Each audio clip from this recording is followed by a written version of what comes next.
We are observing you crossing the 260 of Lima at 31 miles west. Level is 10,700, velocity... October 1996. A state-of-the-art passenger jet careens out of control for 30 horrific minutes, then crashes into the Pacific Ocean. I've got it! I've got it! Climb Aero Peru 603. We're gonna turn over!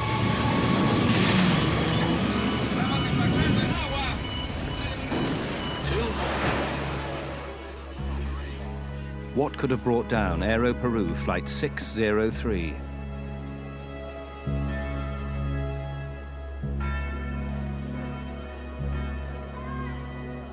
The answer to the mystery may be found in the aircraft's black box flight recorder, a puzzle which investigators must solve. The story they uncover is how a simple human error set off a chain of events that ended in tragedy.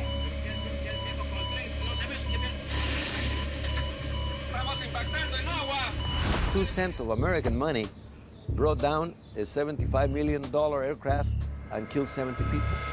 This kind of a problem that they faced that night was probably one of 10 over the last 20 or 30 years. You never lose hope immediately. You know, it takes time for you to get to that point that you will accept the fact that there's no people that got out of their life. We're gonna turn over!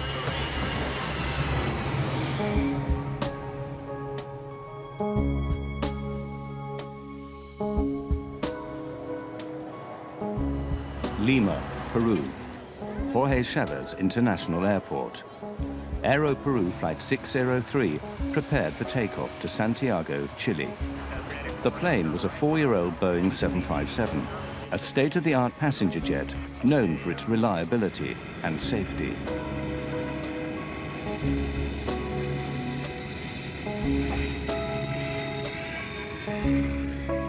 Aero Peru 603 was flown by 2 of the national airline's best pilots, Captain Eric Schreiber, 58, and First Officer David Fernandez, 42.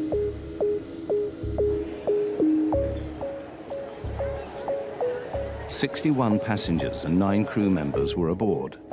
Most were Chileans on their way home. Others were Peruvian, British, Italian, Spanish, 1 New Zealander, and other Latin Americans.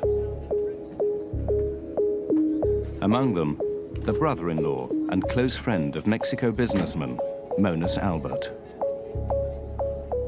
Our companies do business in South America. We export, and every so often we will go to see our clients. And on this trip, Kenny and Abraham went to see some clients in Peru and in Chile.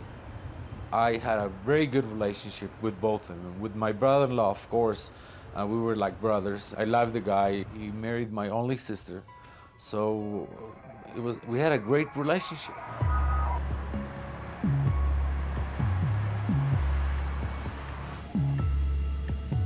Checklists complete. First Officer Fernandez hailed the tower.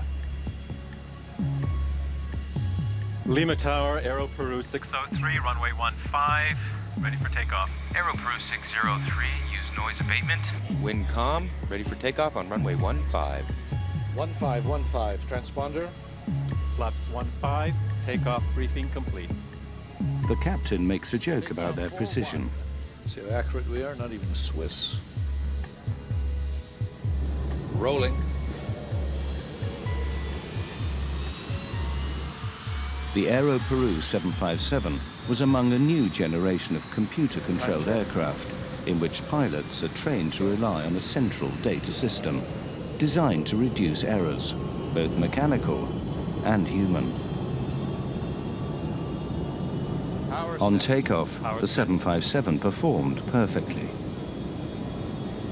80 knots. Check.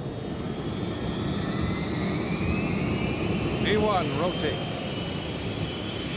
V2.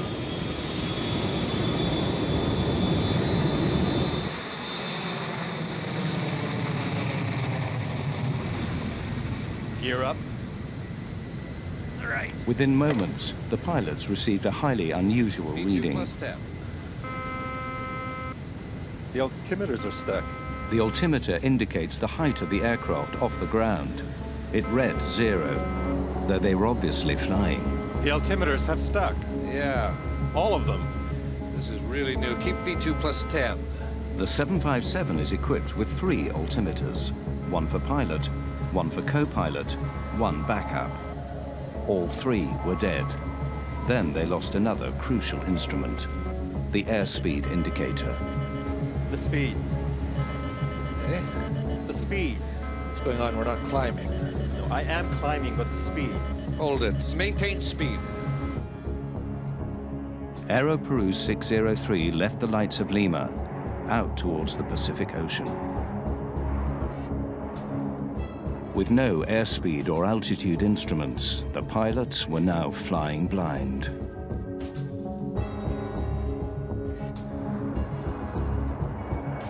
The air traffic controller in Lima maintained contact with the plane, noting its altitude and course. He did not hear when the pilots got a new minor warning that they must adjust the rudder, which steers the aircraft left and right. 603. We are descending. Rudder ratio. That's strange. Turn to the right. Alan McLeod is a veteran Air Canada pilot. They got a rudder ratio warning, which consists of an amber light that would come flashing on there with a little beeping horn and a message on this engine crew alerting system saying rudder ratio. That's just a system that reduces the amount of rudder the airplane has that can be used as the airplane accelerates and goes faster and faster. Because it was sensing wrong or improper information, it sensed a fault, so it gave a warning to the crew. The erratic warnings were being generated by the plane's central computer, but the pilots could not understand why. Then, the dead altimeters sprung to life. Climb, climb, climb, climb. I am. Climb. You're going down, David. I am up, but the speed. Yeah, but it's stuck. Mach trim, rudder ratio. Climb, climb, climb, climb, climb. Set heading 100. Well, now you're... It's okay on this heading. Set the climb thrust. Center autopilot in command. Just as suddenly, the altitude readings returned to normal. The moment of calm would be brief.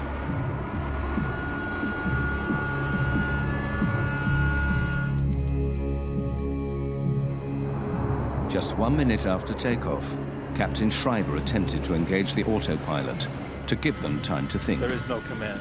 The autopilot requires identical data from 2 of the aircraft's 3 flight control computers.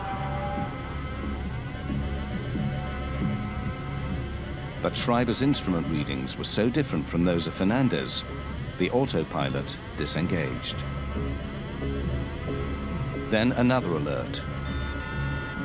Mach trim, Mach trim. Mach trim indicates that the plane is not flying in a level position, yet the 757 seemed to be flying normally.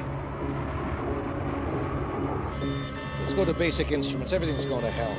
Mach speed trim is a system that trims the airplane. It changes the angle of the horizontal stabilizer in the back end of the airplane, and that has to be changed as the airplane accelerates to a higher speed. It was getting false indications, so they got a warning that they had an overspeed, which of course they didn't. That warning would consist of, again, the master caution and a master warning, which is a red light associated with an oral warning as well. Despite confusing warnings and no autopilot, the aircraft was controllable. If necessary, Schreiber could have kept the plane aloft for hours. But he decided to land. He instructed his first officer to declare an emergency. We are in an emergency. Aero Peru 603, Lima. We are declaring an emergency. We have no basic instruments, no altimeter, no airspeed indicator. Declaring emergency. Received. Altitude? We don't have. We're up to 1,000 feet, approximately 1,700. 603. Confirm if possible if you can change your frequency to 119.7 to make sure you can receive radar instructions. Just 40 miles from Lima, the pilots of Aero Peru 603 now made their first attempt at an emergency landing.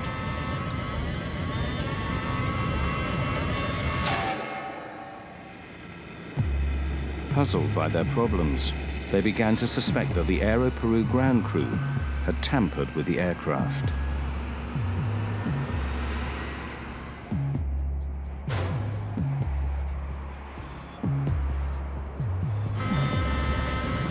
We changed to 119.7. Auto throttle. Disconnected by itself. It's in maintenance, move everything. What have they done? I'll take the controls now. Okay, you have control. The pilots did not know that their suspicions were close to the truth.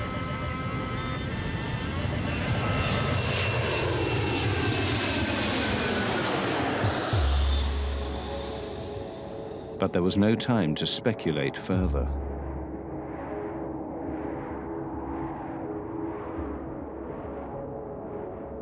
Lima, 603. Aero Peru 603, Lima. We request vectors for ILS. Runway 15. They sought the runway with the help of a guidance transmitter called the Instrument Landing System, or ILS. The ILS provides information on their course, while altitude information comes from the aircraft's transponder. Affirmative. Maintain present altitude. What level do we have? We have 4,000 feet. Can you confirm for us? Correct. Maintain 4,000. Schreiber and Fernandez had never experienced nor been trained for this emergency. Auto throttle disconnect. Really, we don't have any control. We don't have any control, not even the basics. Let's see. Check everything. The airplane was controllable, but you first have to diagnose what's wrong. And it's very easy from 20/20 hindsight, sitting here in a chair on a nice sunny day, to say, this is what he should have done. But in the cold, dark night with bells and whistles going off, it's very difficult to analyze conflicting information that you're getting. This kind of a problem that they faced that night was probably one of 10 over the last 20 or 30 years that has been similar to this.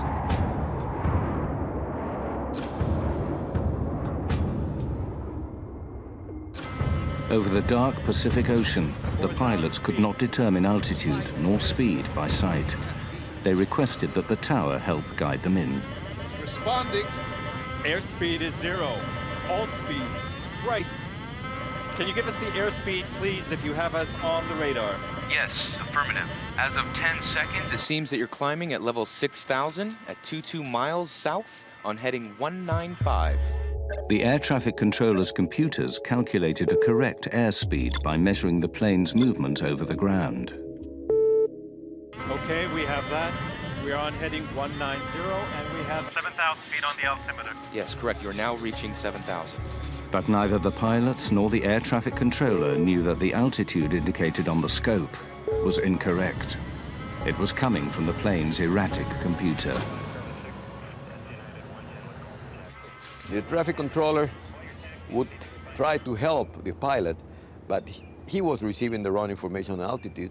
He was receiving a wrong indication from the captain's altimeter. The reason the air traffic control system was transmitting improper altitude readout information to the airplane was because the airplane's altimeter, through the air data computer, would send the indicated altitude that the airplane was experiencing down to the radar unit, and of course it was incorrect.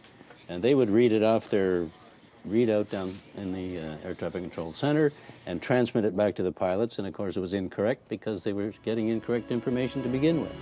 Investigators would later discover that Aero Peru 603 was drifting downward, while the altimeters showed them at a near constant 10,000 feet. The passengers were as yet unaware of the drama unfolding in the cockpit.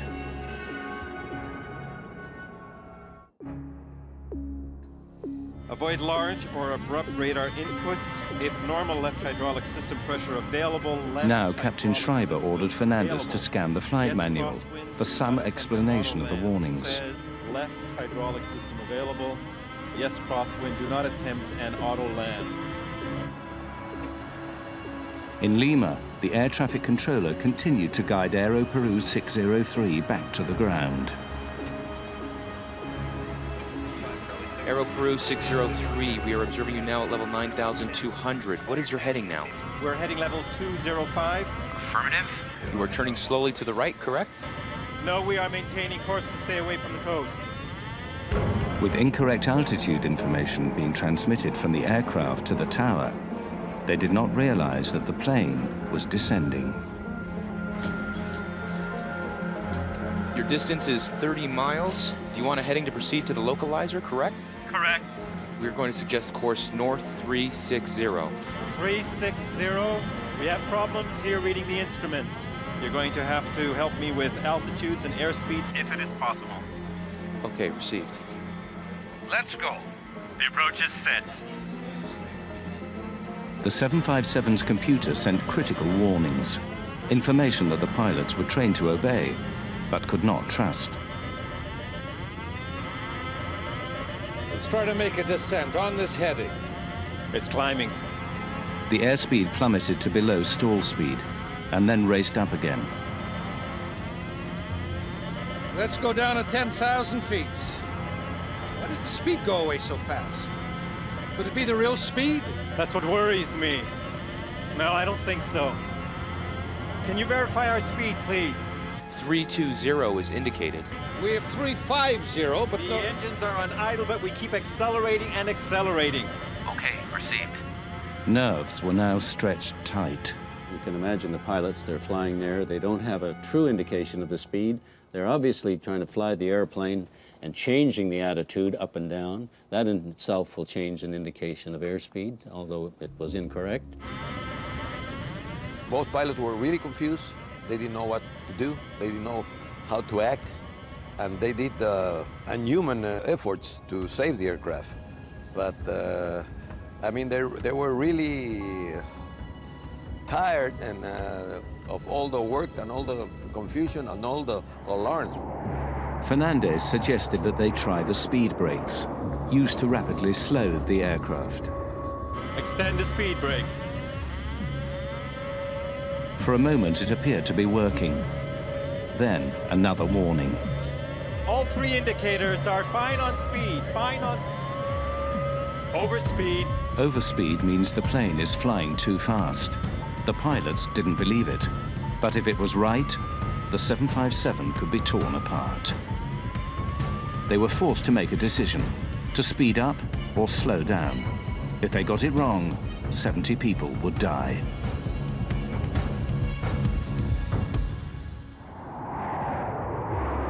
"15 minutes had passed since takeoff. Then the computerized brain of Aero Peru 603 sent another burst of contradictory warnings. Rudder ratio. Can't be, nothing's disconnecting. All engine instruments are okay. What can our real speed be? The speed indications Lima are okay. Tower provided their only chance of survival. We are observing you crossing the 260 of Lima at 31 miles west. Level is 10,700. Velocity is approximately 280 over the ground. Perfect. The controller's altitude reading was incorrect. Junk information being generated by the 757's computers and radioed to the tower. Overspeed. The brakes were on, but now That's another speed brakes. overspeed warning. Then the stall warning sounded. Let's descend. Can't be over speed. We're still flying. They get a stall warning that the airplane is falling out of the sky. At the same time, they got overspeed warning. Impossible to have two contradictory alarms. Either you're stalling or either you're having an overspeed. So that created more confusion. Really, this problem has never happened before. It was a new emergency. In aviation, you always figure, what's going to kill me? What is the critical thing? Let's take care of that first. and then we'll take care of the other lesser issues later on. When you get a stall warning or when you get an overspeed indication, you need to pay attention to those immediately. In this case, they were getting both a stall warning and an overspeed. Well, which is right? First Officer David Fernandez finally realized that the odds were against a safe landing. We request, is there any plane that can take off and rescue us? Acknowledged. Rescue has been alerted. Any plane in the area to guide us? An Aero Peru that may be in the area. Anybody? No, don't say anything like that. Yes, because right now we are in a stall. The stick shaker vibrated violently, indicating that the 757 was going too slow and could fall from the sky. Aero Peru 603. We have a 707 that is leaving for Putuel. We will advise him. We are not in a stall. It's a false alarm. Schreiber's airspeed indicator read 350 knots, well above stall speed. No, we have stick shaker. It has to be. But even with speed brakes and everything, we're maintaining 9,500 feet. Why aren't we getting the same reading? When the airplane is slowed up to a point in the air that it can no longer sustain itself in flight, it stalls. The wing stalls or stops flying.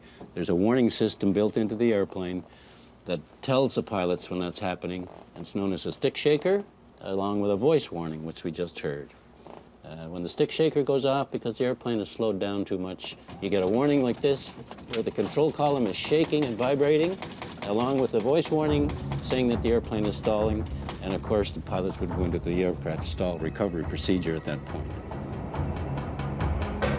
In the battle between man and machine, the deranged 757 was winning. The pilots now had no sense of where they were or how high. They had gradually been descending and were now just 1,000 feet over the sea. Lima Tower, misguided by Aero Peru 603's incorrect transponder, reassured the pilots that they were at 10,000 feet. Aero Peru 603, you are now flying on course 120. We observe you to be at level 10,000. Your speed is approximately 220 and a distance from Lima of 33 miles to the northwest. The 707 will be ready in 15 minutes to fly west to help you. The pilots had to abandon their attempt at landing. The best hope now was that another aircraft could get airborne and guide the 757 back to the airport. To have another aircraft come alongside and formate, or you formate on it, would have been one way of recovering from this abnormal situation. However, we must remember that the flight was at night and darkness. The pilots may or may not have had any formation flying training, but that would have been one way to resolve the problem quite well, actually. Terrain. Too low. Terrain. What's happening? Too low to Now the pilots received the most terrifying warning of all. It is called the ground proximity alarm, meaning a collision with the Earth is imminent. Still, the tower told them they were at 10,000 feet. West course of 300. We have the terrain alarm and we're supposed to be at 10,000 feet? According to the monitor, you have 105. Too low. Terrain. Too low. Terrain.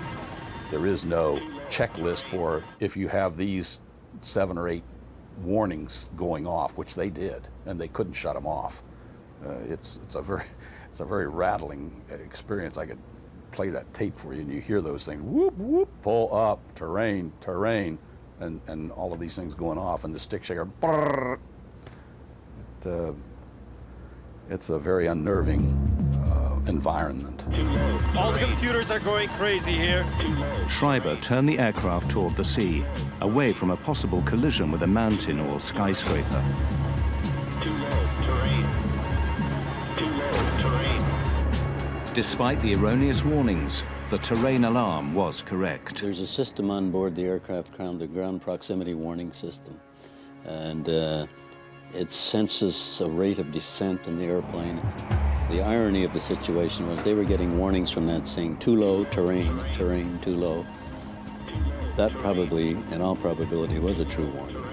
But because they'd been subjected to so many warnings and ongoing false warnings, horns, bells, and whistles, that they didn't really, I don't think, react to that too seriously.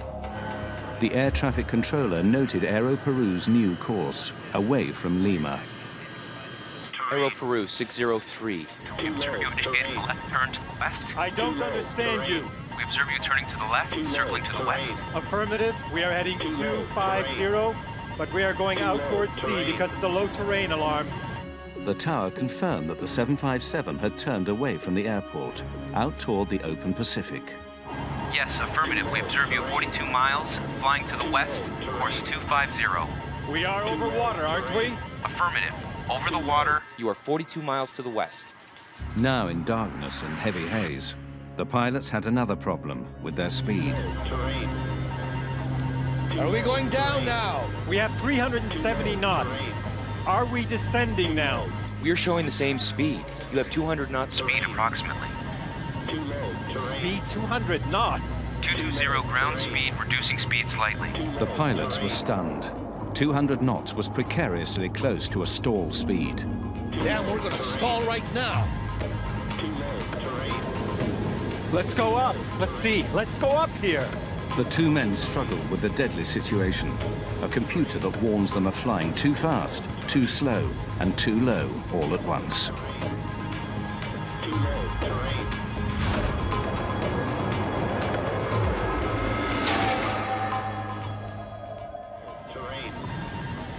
Schreiber now decided to risk a second attempt at landing, seeking the signal known as the ILS to guide the aircraft to the runway.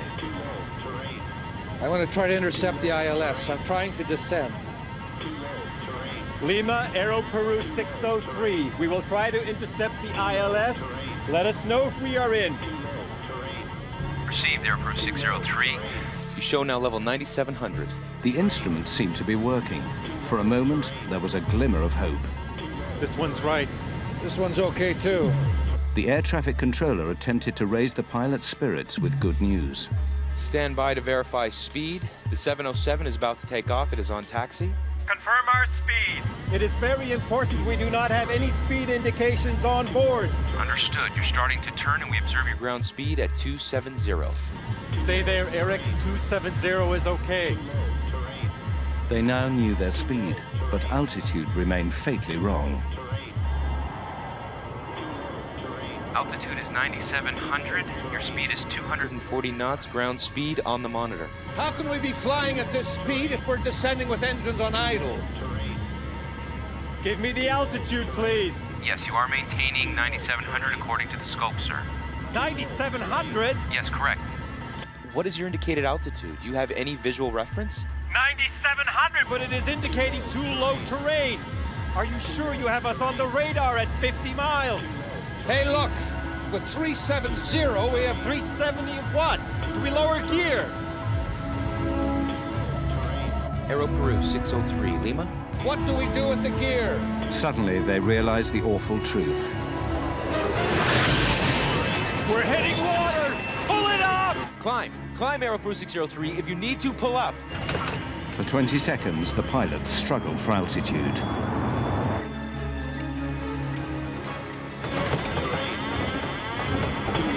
I've got it! I've got it! We're gonna turn over!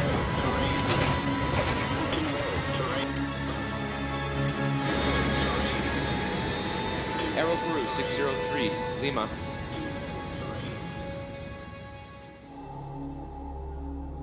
Aero Peru 603, Lima.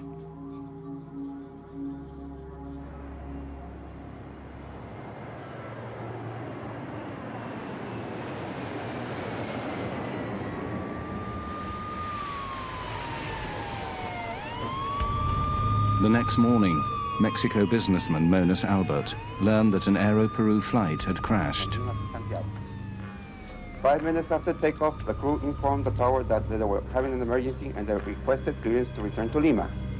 During the process, contact with the aircraft was lost at 0110, with the latest position of the aircraft being 50 miles north of the city of Lima.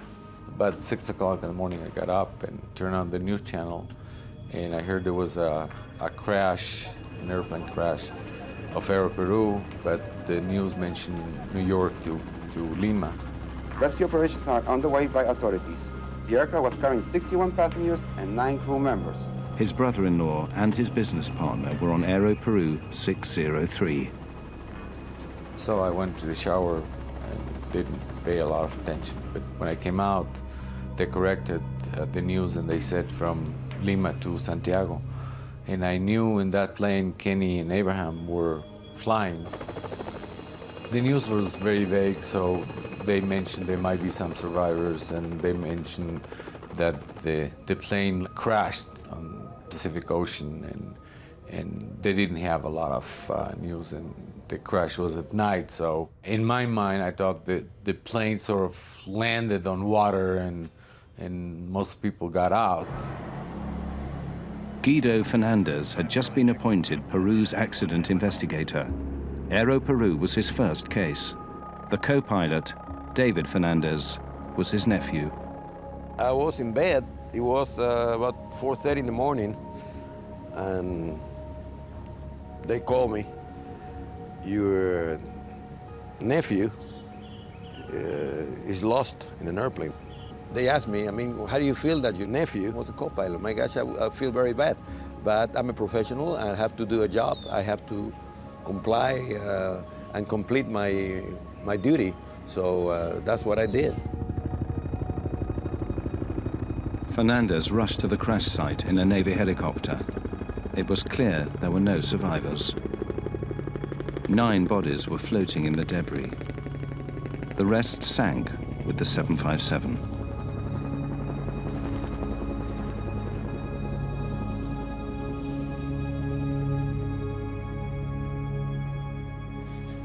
Fernandez met with the air traffic controller at Lima Tower. His account was baffling. Well, the controller really didn't know. He was just trying to help. So he did all he could to help him.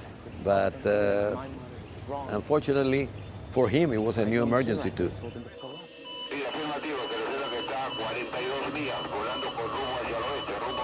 Fernandez put thoughts of his nephew out of his mind. His job was to retrieve the aircraft's flight data and voice recorders to determine what happened. He needed help.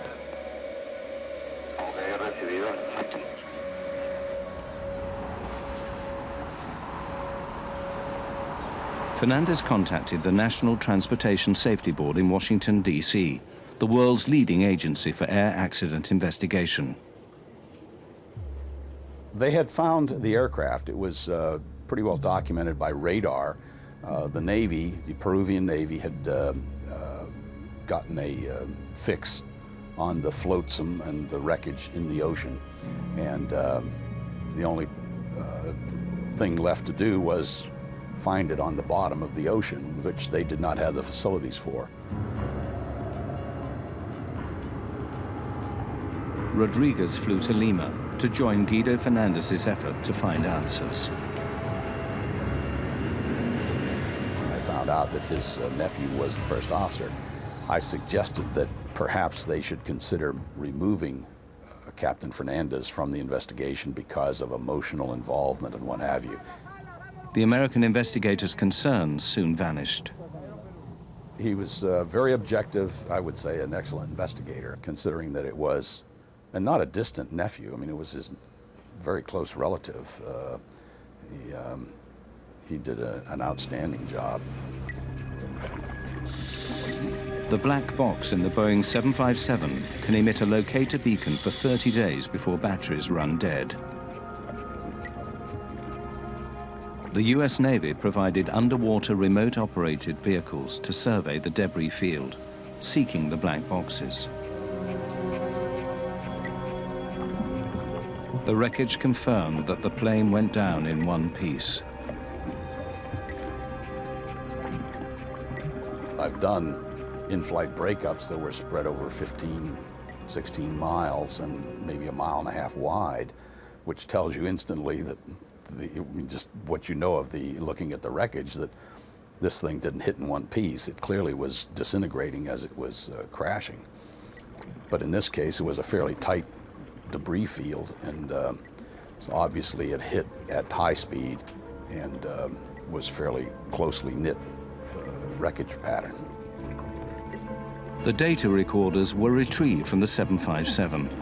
Brought to the surface, the boxes were placed in coolers full of fresh water to keep them from oxidizing.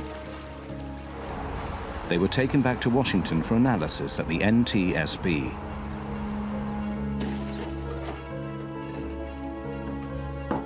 The cockpit recorder could offer the evidence investigators sought. Every word spoken by pilots Schreiber and Fernandez, and every unnerving alarm, was recorded on audio tape.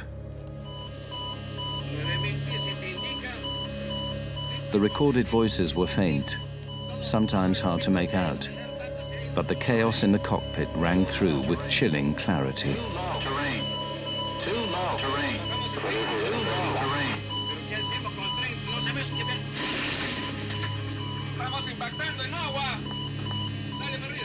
The tape was digitized into a computer, filtered and enhanced.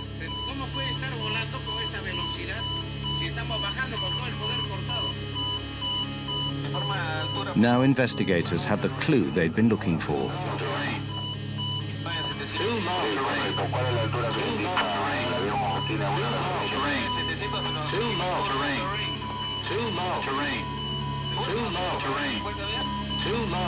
It was clear to us that they were really experiencing a problem with airspeed and altitude.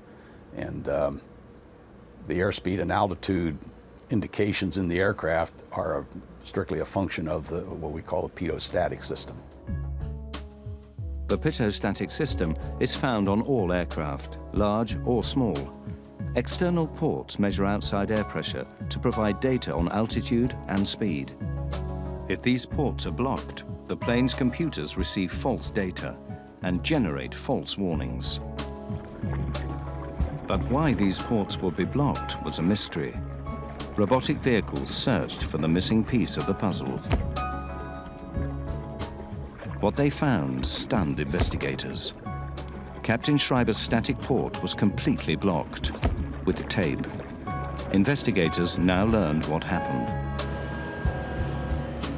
Just before Aero Peru 603 lifted off from Lima, maintenance workers cleaned the aircraft. A worker covered the static ports with tape to protect them. This is standard procedure. But he forgot to remove the tape. It was a small oversight with catastrophic results. The taping was never removed. And when the airplane departed and started to fly, nothing but trapped static sea level air pressure was sensed by those instruments. And in matter of fact, the airplane was climbing up in thinner air, and the information presented on the instruments and to the air data computer was false, which generated just totally non-normal readings. The inspector who was supposed to quality check his work did not do it. And the supervisor out on the line that night was not there. He was sick, and there was a regular mechanic who was filling that role. He did not see it. And the captain or the pilot, in this case the captain did the pre-flight. They do a walk around looking for just that kind of thing. The captain did the pre-flight that night, and he did not detect it either. A little piece of paper with glue caused an accident.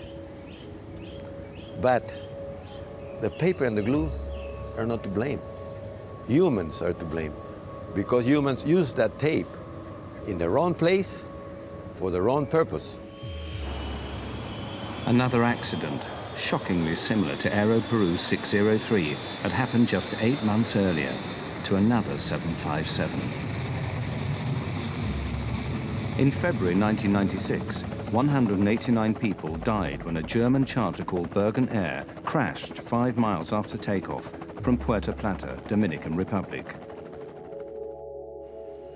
The NTSB assisted in the investigation. A survey of the wreckage revealed that one pitot tube, the other critical part of the pitot-static system, was blocked. As with Aero Peru 603, night was the pilot's worst enemy. The Bergen Air pilot flipped the plane upside down before crashing into the sea.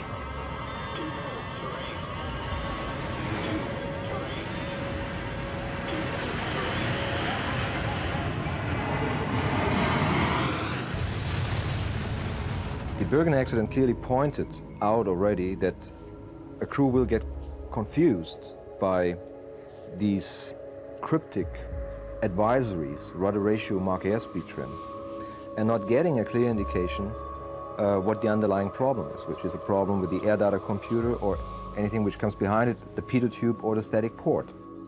These were facts which were well known to the manufacturer, and so it happened again. 3 months after the Bergen Air crash, bulletins were issued to all airline carriers about the pitostatic problems. But Aero Peru had not yet implemented the changes. The bulletins and the, let's call it the fruits of the Dominican Republic investigation of Bergen Air had not yet reached Aero Peru at the time this accident occurred. The Peruvian government very correctly made a point of that in their report on the accident, saying that they should have given more impetus to those recommendations to get them out to the industry quicker. Well, it's very unfortunate, but it comes back to the fact that communication in aviation is sometimes deficient. There is not that high level of exchange of information between different operators, as they're all competitors. They do not exchange certain information, and specifically not the one which is safety related. And that's definitely the case in the Aero Peru accident. 9,700, but it is indicating too low terrain. Even if Schreiber and Fernandez had known about Bergen Air, it may not have helped them survive, given the high pressure of their situation. We lowered gear. It's easy to sit here in the 757 cockpit and play the Monday morning quarterback. Having heard the bells and the overspeed warnings, the ground proximity warning, the stall warning, it's very easy to do that and sit here and say what I would have done being an experienced pilot. But to put yourself into the position of those two pilots that night, they were in an extremely difficult situation to fly that airplane and recover from that experience.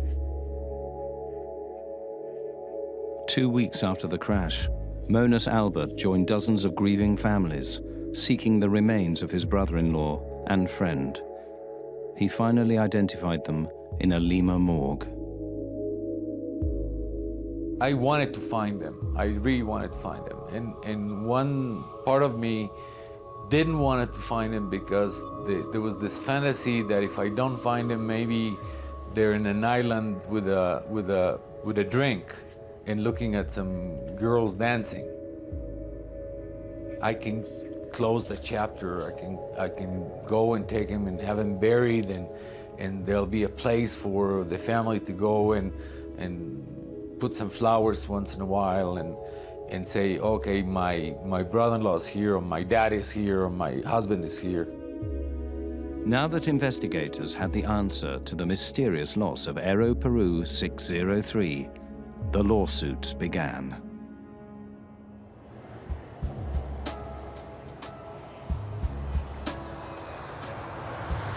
In November 1996, a Miami lawyer took on the case on behalf of 41 passengers and crew, arguing that the manufacturer, Boeing, was liable for the accident. Boeing has to foresee the misuse of their product.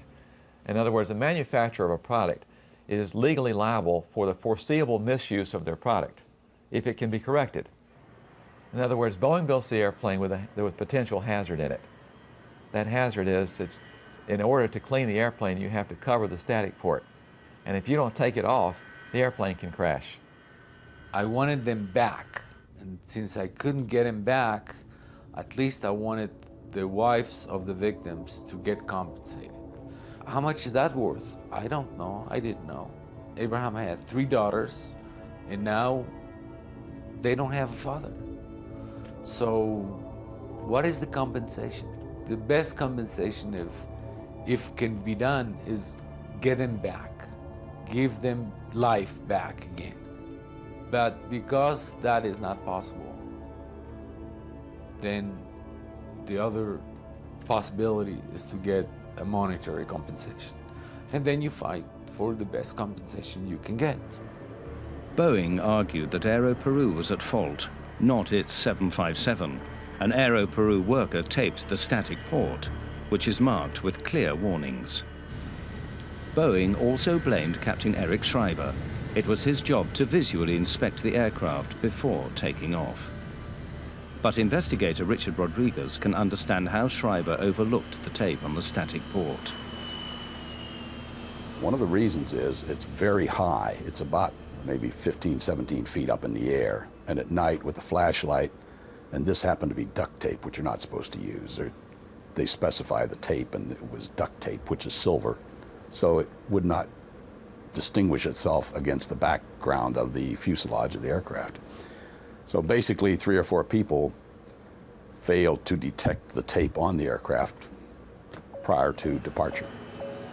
As the search for blame continued, the worker who taped the ports was jailed for his negligence. Lawyers, you know, sometimes they confuse matters, and they send a guy and ask people questions and ask questions, and the one that stuck the tape was the painter. Was the lowest cultured and the one that knew less about what could happen. And the judge resolved that he was the one responsible, and he was in jail. So that you don't lose the airplane because a maintenance man making $2 an hour down in Peru makes a mistake. It's foreseeable that that kind of a person is going to make a mistake. That's human nature, they're going to make a mistake. And you build your system so you don't lose your $50 million airplane because a maintenance guy makes a simple mistake. Schreiber and Fernandez were also scrutinized. Veteran pilot Alan McLeod believes that in their situation, he would not have attempted to land. He would have continued to fly for as long as he could, with the plane angled upward slightly and the speed set just above cruise. Experience has shown that if you don't fly the airplane when you're experiencing an abnormal situation, and they certainly were, you must fly the airplane. Just concentrate on flying the airplane and get the airplane under control, first and foremost. Are we going down now? We have 370 knots. If you don't do that, the airplane's going to bite you, and you're going to end up in more serious situations. So I would fly the airplane, make sure I was able to fly it safely, if only by using the attitude direction indicator and normal power settings that I was familiar with, and then eventually work my way back and get it on the ground. Pilots call it flying by numbers, relying not on computers, but on basic aviation and human instinct. It always becomes a problem when pilots are reduced to be push-buttonists. The man-machine interface has to work, and has to work as humans are to operate these airplanes. They have to be designed appropriately for the use of a human being. Of course, you can put in all digits and numbers and computer gimmicks, and you can, but still it's man who has to operate and survey it. And I believe a human being should be in charge. In 1999, Boeing and Aero Peru decided to settle the lawsuits out of court. Families and loved ones received an exceptional settlement, averaging $1 million US per victim. The damages were high because of the terrible way the passengers and crew on Aero Peru died. We were able to show that a lot of the people were alive. In a crash like this, a lot of the people would survive the crash and then died of drowning. There was no question in our minds that the people suffered terrible, terrible terror and pain when this happened to them. They were horrified. They were awake. They knew what happened. The disaster helped sink Aero Peru. Combined with increased competition and rising debt, the national airline went bankrupt in 1999. Boeing increased training on pitot-static problems and issued new regulations about unapproved static port covers. Since 1996, there has not been another pitot-static failure like the one on Aero Peru 603. The designers of these products and the manufacturers of the products know that they have to take safety into account. They have to, of course, they do that because they know it's the right thing to do. But they also know that if they don't do it, there's going to be somebody watching them that's going to investigate it, that's going to find out why it happened, and that they're going to be accountable for what they do wrong. And that if they don't take into consideration safety, they're going to have to pay for it. Well, the accidents made the aviation industry aware that something simple like a pitot tube or a static port can cause a major incident or even an accident. And even airline pilots were reminded that